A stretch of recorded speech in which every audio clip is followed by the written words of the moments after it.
morning to one and all. This is Srinivas, Department of Biology. Welcome to all 9th class students. Today we are going to discuss about the first topic in the 9th class syllabus named as the structural and functional unit of living organism, popularly called as cell. And here, before going to discuss about the topic, let us see what is biology. Biology, you know very well, it is a combination of two words named as bios and logos. Bios means life or living. Logos means science of or study of. When these two words are combined, it gives the meaning of biology. So in biology, we are going to discuss about the living organisms. Living organisms, their structure, their structures, organization,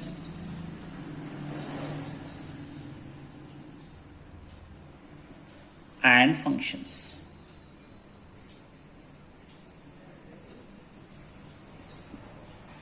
On the planet Earth, there are two things which are, one is the living,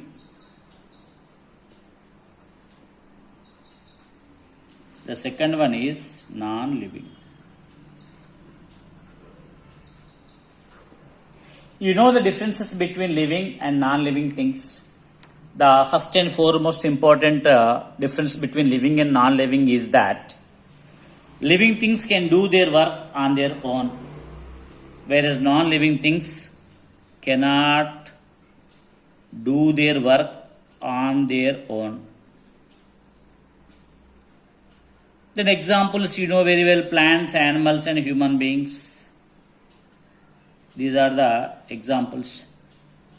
Non-living things, what I am recording in cell phone is a non-living thing, and the table what I am using, all these are the non-living things. Actually, our topic is cell, belong to the department of science named as biology. In this biology, we are going to study about the living things. So all the living things are made up of with smaller units named as cells. These cells were first discovered or observed by a famous scientist called as Robert Hooke. Robert Hooke.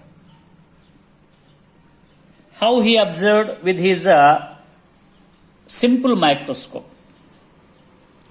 Before the discovery of microscope, around about 350 years back, people don't know the invisible smaller units which are present in the living things. They are held responsible for the life of the organisms.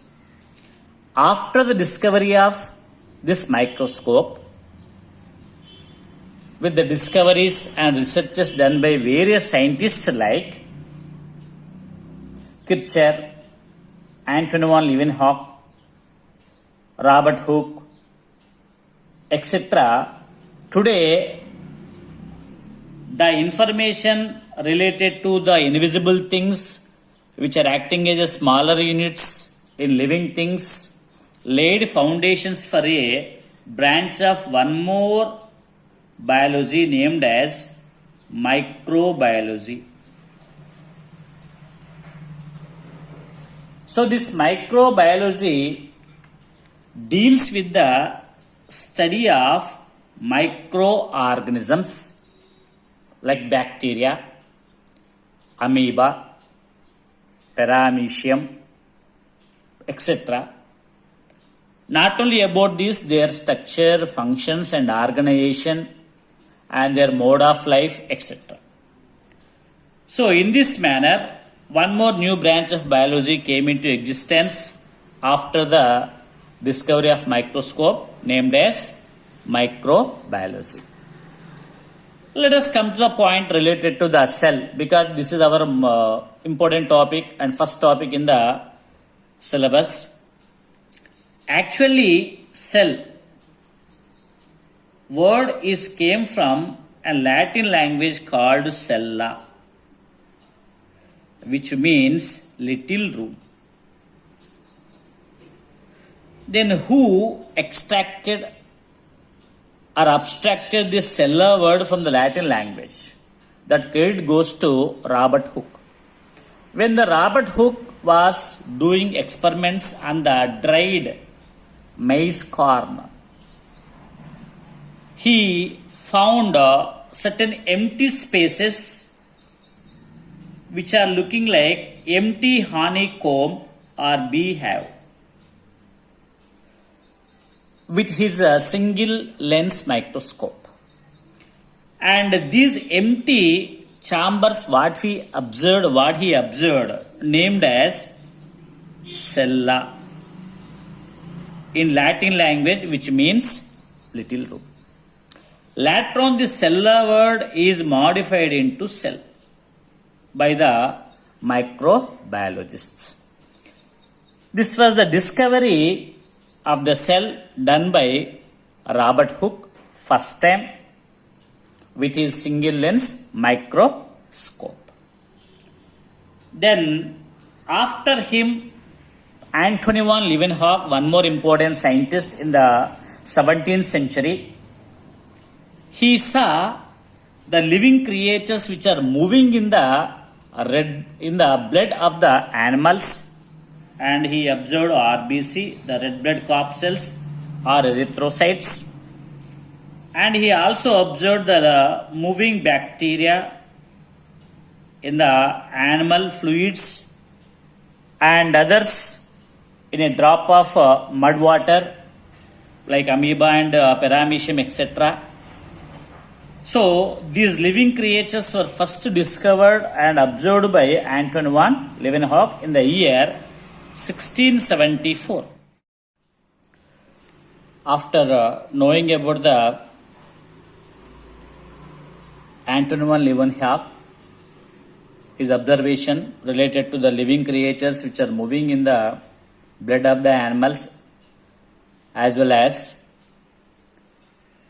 the bacteria in the mud water in 1674. After him, there are other scientists, several in number, came forward to discover the new aspects of the invisible things called microbes. It also includes the different types of cells in different individuals. In that, the famous scientists named as Schleiden and Schwann. These two scientists did lot of research on the cells in the animal body as well as plant body in both, and framed one theory on the cells. The theory is named as cell theory, which became very popular due to their scientific analysis and scientific successful results. In this theory, they proposed three proposals. One is all the plants and animals are made up of with cells. Second point, all the cells which are produced newly are from pre-existing cells within the organism body only. Third, which is foremost important, that is nothing but the cell is the structural and functional unit of living organism. Here you see, if you take amoeba as an example for a unicellular creature, Being a 9th class students, you know what is unicellular nature? The organism with only one cell. The best example and popular individual in the biology is that unicellular animal in the biology is the amoeba. This amoeba contains irregular shaped structure and having centrally located nucleus and surrounded with the jelly-like substance called cytoplasm. Like this, if you take multicellular creature like a plant body or animal body, there are several cells. That's why they are called multicellular. Multicellular means more than one cell. More than one cell. This is the single-celled creature. Which one? Amoeba. For multicellular animals and plants. So the first one is proved practically because animals and plants are multicellular and made up of with cells. Then second one, for example, when I am cutting or sharpening a pencil, suddenly one cut happened to my finger. My finger. Then there is a oozing of blood. Later on there is a cut portion which you can see afterwards when the wound was healed. Then how the wound was healed? Before this it was cut off. How the cells or how that gap is filled? Whether it is filled with the medicine what I used to heal the wound, or whether it can be filled with the cells which were donated by any of your classmates, or it can be filled with the cells of my body from any other part and joined by stitching with the sewing machine? No. The cut portion and the gap portion is filled with the new cells which are produced from the pre-existing cells beside to that cut portion or beside to that gap or within that gap. The pre-existing cells we can call as adult cells which undergone cell division. Which are undergone cell dividing are named as cell division. When the cell division happened in the adult cells which are beside to the gap or the cut portion, they given new daughter cells. They given new daughter cells. In this way, all the new cells which are formed in our body are coming from pre-existing adult cells only. The second postulate is also proved successfully. Then the third point, what is that? Cell is popularly called a structural and functional unit of the organism which is living in nature. How can you prove? First, let us take structure. Structural means, for example, if you take the amoeba, is it having any structure? No, because it is a unicellular creature and it can change its structure and shape according to its requirement depending upon the situation. But if you take the nerve cell, what you studied in the previous classes, or if you take muscle cell, or if you take the cells which are present in different types of animals, they are different in their structure, shape. Then why the difference? One question came to one of your classmates. Sir, why the cells are different? All are living things. Even in living things, if you take rose plant, within the rose plant, there are several different types of shapes we can see in each and every cell depending upon the location. What is the reason for that? The reason is that depending upon the function what they are performing in the plant body or animal body or in the human body, the shell shape structure is different. For example, if you take our heart, which is continuously working from birth to death, there the shape of the cell is different because its work is different. If you take the muscle cells which are present in the shoulder or in your hand, they are working to some instant, later on they are feeling tiredness. That's why another shape is allotted for the muscle cells. If you take our stomach, one more type of shape like that, there are different types of shapes and structures are seen in the cells depending upon the function what they are performing and where they are located in each and every organism. So structural unit is nothing but the cell is proved. Then second one, functional. Function means you know very well, function means doing work. Doing work. Then what is work? The change in the position, the location. Like that we can define so many definitions for a work. To do the work we need energy. Then what is energy according to your physics? The capacity to do work. So both these two are interdependent. So in each and every living organism, from unicellular to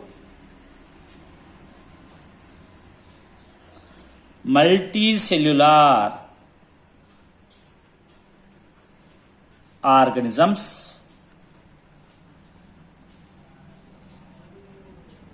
their cells are working continuously without any rest.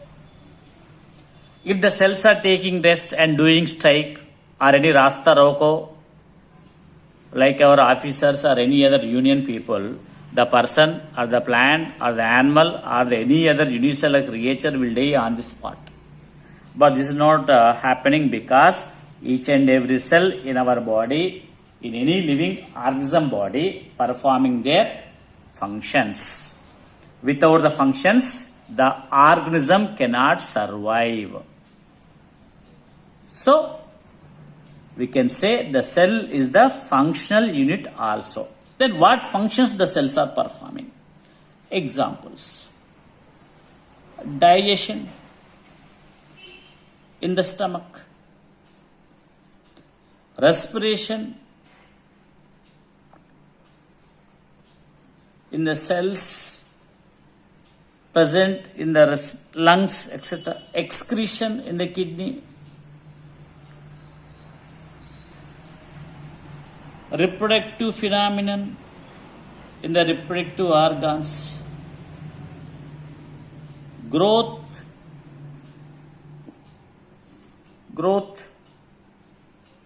etc.